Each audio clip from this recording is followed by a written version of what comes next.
House. और but जब मैंने आसिम से बात की, मैंने नोमान से बात की, सो दे जस्ट टोल्ड मी कि कितना everybody loves you for the way you work.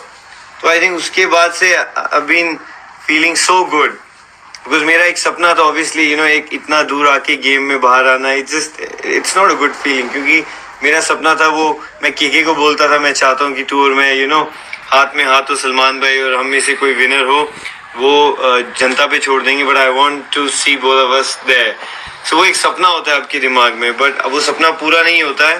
तो बट मुझे ये भी लगता है what Allah does, what we plan, we just वो बहुत छोटे plan, but what Allah plans, I think it is best for everyone, it is best for me. I think अगर मैं अभी निकला, I think that was my journey, इतना ही लिखा था मेरे लिए, तो मैं वैसे लाइफ को जीता हूँ कि that was already written. It's nothing like कि ऐसा हो गया, fuck what just happened. It was written, that day was written कि यहाँ इस टाइम पे your journey ends now outside, now you need to face the reality. इतना ही जर्नी था, इतना ही फेम था आपके लिए, इतना ही लोग आपको पसंद करेंगे. तो वो एक हम प्लान करते हैं और एक the planner is Allah. So what he plans is best, even if it is defamation or if it is fame for you, दोनों में you need to drive, you need to be positive about that कि you need to gain strength and you need to place your head high and your chest out and walk with that feeling कि yes you did well, आपने अच्छा किया. 14 हफ्ते थे, सोचा नहीं था कि 3 महीने 100 days I will be inside the house. तो मैं इस चीज़ को बहुत पॉजिटिव ले रहा हूँ कि मैं घर, जो भी रीज़न था मैं निकला, बट मैं इस चीज़ को बहुत पॉजिटिव ले रहा हूँ. जो रिस्पॉन्स था बाहर लोगों का, आई am very happy with that. I think मैं घर में वही आइडेंटिटी बनाने गया था अपनी, कि एक मेरा, कि लोग जाने कि मैं कौन हूँ as a person. They know me as a surgeon, ये एक डॉक्टर है, बट पर्सनली मैं कैसा हूँ. मैं अंदर जाके एक्चुअली भूल गया था कि मैं एक डॉक्टर हूँ. वाई?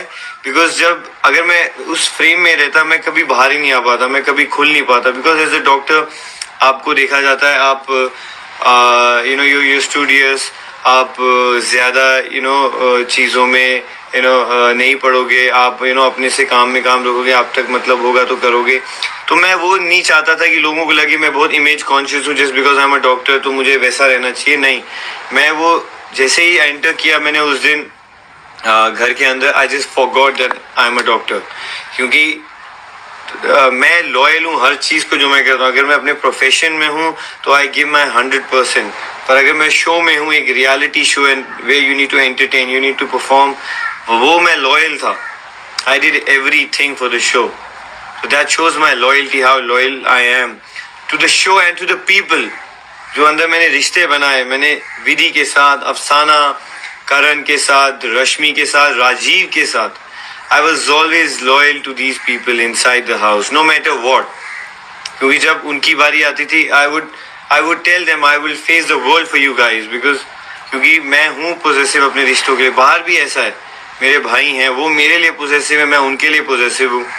वैसे ही मैं अंदर हूँ. मैं इट वॉजंट लाइक कि मैं कॉन्शियस था, image conscious. I am the same, I am inside, I am outside. But हाँ, वो जो गुस्सा होता है वो इतना नॉर्मल लाइफ में नहीं होता, बिकॉज नॉर्मल लाइफ में आपको टास्क नहीं दिए जाते हैं, आपके साथ 3 टीम्स नहीं बनाई जाती है कि भैया आपको इनसे जीतना है. नो, वहाँ पे कभी ऐसा होता ही नहीं. हाँ, ऐसा होता है, एग्जाम है, you just need to prepare, और आपको एग्जाम देना है. जो मैं अपने प्रोफेशन की बात करूँ, एग्जाम देना है, मार्क्स आए तो ऐसा नहीं है. कंपटीशन है, but you don't see the competition, you don't see the people, you just know कि हाँ यू हैव टू कम्पीट.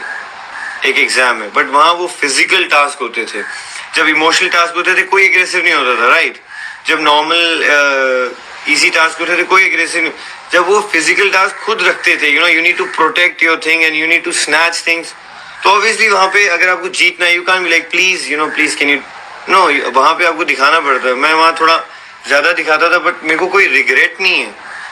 मैं क्योंकि लॉयल था शो के लिए, वहाँ पे मैं सब कुछ करता था to entertain people, everything. I showed every side of myself. हर चीज़ जैसा मैं हूँ मैंने सब दिखा दिया. उसके बाद और मेरा जो भी फेट था, निकलना टॉप 10 में निकला, टॉप 5 में, टॉप 2 में. आई थिंक दैट अगर टॉप 10 में निकलना था तो that was already written when I entered the show. That was already written कि मैं ये चीज़ें करने वाला हूँ. I am not saying in Bigg Boss, Allah, the creator had already written that I'm going to do these things and my journey is going to be over by 100 days. We plan, Bigg Boss plan, ये जो planning है it's very small plannings, what the creator plan it is, वो सबसे बड़ी planning है। तो मेरे लिए वो 100 डेज ही थे, लिखे थे। अब मैं निकला, रीजन फेयर अनफेयर मैं उसमें जाऊंगा ही नहीं। वो आप लोगों को पता है, आप लोगों ने वो जो प्यार दिया बाहर, वो आपके ऊपर है, आप लोगों ने डिसीजन जो भी लिया, I accept that. But all I am saying is I am very happy with the response जो मुझे मिला है शो से। I am happy to the makers, उन्होंने मुझे चांस दिया अंदर आके टू शो माई आइडेंटिटी। डांट पड़ी कोई फर्क नहीं पड़ता है। सलमान खान सर से डांट पड़ी, भाई मैं तो खुश नसीब हूँ भाई कि सलमान खान ने मुझे डांटा है। मैं तो उसी में जीता हूँ, सपने भी वही आते हैं कि भाई सलमान खान ने डांटा है, बस उसी में खुश रहे। माई फादर सेज भाई अगर डांटा है तो याद रखना सलमान खान से डांट पड़ी है। तो मैं तो उसमें भी खुश हूँ कि भाई ने डांटा है मुझे, चलेगा।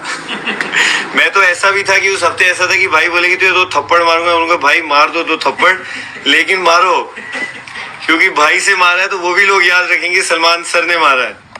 जैसे बोलते हैं ना माइक टाइसन का मुक्का पड़ जाए तो वो खुशनसीब है इसको मुक्का पड़ा है, या मोहम्मद अली का। तो मैं वैसा था, चलो मुझे सलमान भाई डांटते हैं, बट हर हफ्ते हम वही करते थे जो करना ही हम है, तो फिर वही डीट है। बट फिर सर डांटते थे, तो वो सलमान खान डांटते हैं तो वो पूरा दुनिया देखता है, उनके फैंस देखते हैं। उमर को डांट पड़ी, मेरे लिए तो वही बहुत है जब सलमान सर और मेरा नाम आता था कि सलमान सर ने उमर रियाज को डांटा, लाइक इसी में मैं खुश हूँ। बट एक बार उन्होंने मेरी तारीफ की थी कि बहुत अच्छे जा रहे हो, मेरे लिए वही था, लाइक मैंने शो आई एम डन, क्योंकि उन्होंने मेरे भाई को बोला था हीरो लग रहे हो, ही मैन, वो मेरे को कभी मिला नहीं ही मैन। बट मुझे भाई ने बोला कि बहुत अच्छा कर रहे हो, तो मेरे लिए वही था कि मैं सलमान सर बोल रहे हैं अच्छा कर रहे हो, और कुछ चाहिए नहीं है शो में यार। क्योंकि जो शो का होस्ट है, जो इंडिया के सबसे बड़े सुपरस्टार, जिनको देख के आप बड़े हुए, I have grown up seeing his style, उनकी मूवीज, उनको सामने फेस करना, उनसे मेरी तो पहले फटी होती थी कि सलमान खान सामने आने वाले हैं। मैं उसी में मेरी हो गया था कि भैया अच्छा बुरा पता नहीं, कि मेरी फट जाती थी जब भाई आते थे, क्योंकि उनका जो ऑरा है ना वो नेक्स्ट लेवल है। तो इसीलिए मैं हमेशा सहमा होता था उनके सामने, बात करना तो दूर की बात है। तो मैं तो उनको हमेशा उनका स्टाइल और जैसे वो है हमेशा मैं एडमायर करता था, और जब वो सामने भी आते थे बस उनको देखता ही रहता था कि बस भाई आ गए हैं। वो सबकी फटी होती थी, क्योंकि सलमान